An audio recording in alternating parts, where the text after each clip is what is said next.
Metro Boomin just dropped his brand new project, Heroes and Villains. And man, this project is absolutely so fire, man. It's a second solo project, and his last solo project was really good as well, but this one was super nice and so refreshing to hear.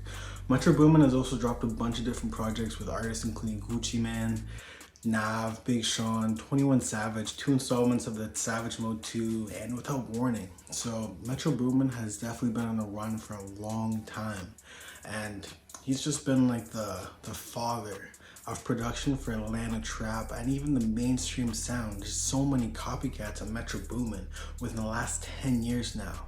But this album was absolutely fire. But let's also talk about how fire the whole album rollout was. The whole album rollout was super fire. He dropped a really incredible trailer. It was almost kind of like Hollywood cinema, like videography. That's just how good the trailer was. It had Morgan Freeman in it, it had Gunna, it had Young Thug, and it had the actor from Atlanta in it. And it was just so good, man. Like, the production level was super high. And he dropped that 2 days before the album. And this kind of brought the whole anticipation of the project just all together. And man, you could see everybody on Twitter just super excited, including myself. I was so stoked. I was like, yo, Metro Boomin's dropping.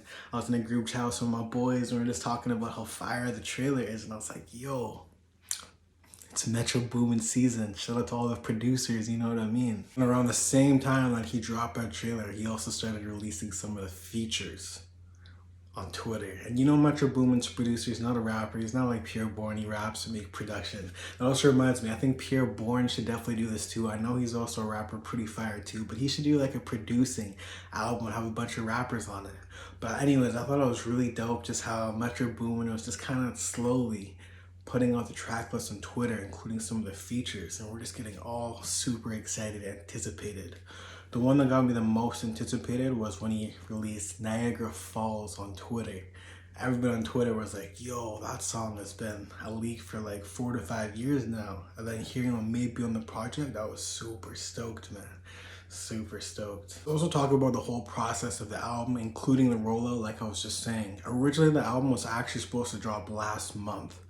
I think it was supposed to drop like 2 weeks after her loss with 21 Savage and Drake, but the whole situation was apparently sample clearances, but the reality was it was because Taylor Swift dropped a huge bomb on everybody, selling 1.4 million first week. So even Drake and 21 Savage had to actually push back their album at the time. Metro Boomin had to also push back his album. And I think it was a perfect time for him to push back the album because all the attention is going to be on Metro Boomin, and that's exactly what he deserves. I don't know if you guys knew this, but in the summertime, Metro Boomin unfortunately lost his mother. I'm not quite too sure what the reason was, but it's definitely very upsetting that he lost his mother. So this album is very special to him. And if you don't know the iconic story of Metro Boomin and his mom used to help him go on a train all the way through Atlanta to go record some artists in Atlanta and stuff like that. It was just a beautiful story. But yeah, rest in peace to Metro Boomin's mom, and the project was absolutely incredible. Alright, we're gonna go into some of my standout tracks. We're gonna start off with Too Many featuring Future and Don Toliver. Let me just say one thing. This is just kind of like a little, a little sneak peek into what I'm gonna say in the rest of this video. Don Toliver was a humongous standout on this project. Too Many featuring Don Toliver and Future was so good, man. It was just the atmosphere, and it was just really good, and Metro Boomin absolutely killed the production on this project. And he didn't just go like too hard or too heavy on just the trap elements. And I think this album was more of a rap album than his last album. You know what I mean? Not All Heroes Wear Capes, whatever. That was his last project. Kind of had some more R&B in it. But this one definitely had more trap elements, which I definitely fucked with a little bit more. Another standout on the track list was a song called Around Me, featuring Don Toliver again. And this is kind of like a New Jersey club style beat. It's kind of like some Honestly Nevermind Drake vibes, kind of like melodic New Jersey. And I was just like, yo, this is a hit. And let me just say one thing. It's like, why is Don Toliver's features just always way better than his albums, like his projects, you know what I mean? Like, all those features, like even Lemonade, His and Hers, Can't Say It, Travis Scott, all over this album, he was just killing the features. But here's kind of my conclusion on it and my theory. So I think Don Toliver definitely uses writers. He's kind of more of like a hook guy, kind of like Ty Dolla $ign.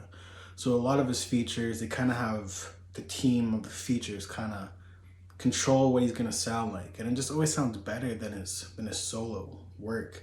Like his most recent single that he dropped, I was not feeling it. It was just too weird. But when he hops on features, even if it's like a solo track by Don Toliver and someone else's project, it's just so good, man. Another humongous standout, Metro Spider, and man, Young Thug absolutely destroyed that beat. That's the best I've heard Young Thug since So Much Fun in 2019. And the first half of the song, he was kind of offbeat, but I think he was doing it on purpose. I think he was trying to go with that weird flow that was kind of like offbeat, and then the rest of it was just so good. And I was like, Metro, Metro, Metro. Oh man, so fire. Free Young Thug, like man, I wish Young Thug didn't do all that game bullshit, because Young Thug was like so good, man. But I'm gonna kind of say a conspiracy theory. It's almost like Young Thug knew he was gonna be locked up, because if you look at his whole career, it started getting more mainstream, more mainstream, more mainstream. And then Punk was like the definition of a mainstream sounding album, where he just has some like acoustic guitar or singing songs without not as much trap elements. And it was just kind of just like almost like a send off. It was almost like he knew he was gonna leave the game. But man, I definitely wanted some more Young Thug sounding tracks like Metro Spider, and that was fire. I also really enjoyed the Gunna feature at the end there. It was a little underwhelming at times, but the production of Metro booming. He killed it, you know what I mean? And another standout I wanted to say was, it was Insane by Travis Scott. Like, you know, Insane. That track was so good. And this is probably the best I've heard Travis Scott in a long time. I mean, it's not like he's dropped that much, but like, most of the stuff that Travis Scott has dropped since Astroworld has just definitely been singles, and they've been absolute hits. But it's kind of nice just to hear like Travis Scott kind of just like in his bag, not really like the mainstream single sound and stuff, just with his flows and his atmosphere, and it was just so good. And Lockdown with Travis Scott, so good.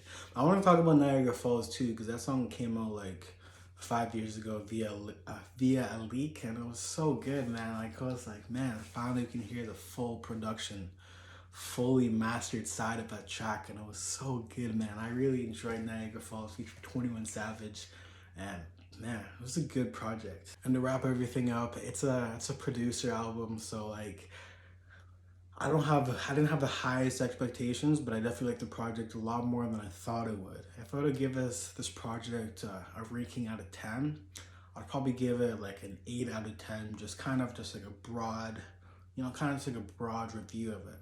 There's like a decent amount of replay value on it. There's maybe like 8 to 10 songs I saved on it out of the 15, which is pretty good. I mean, like for my personal liking on the project, if we're gonna kind of go with how many songs I saved on, it's probably like a 6 out of 10. But like an overall kind of aspect of how good the project was sonically and everything, I'd give it an 8 out of 10. But yeah, let me know in the comments what you guys think about this whole album.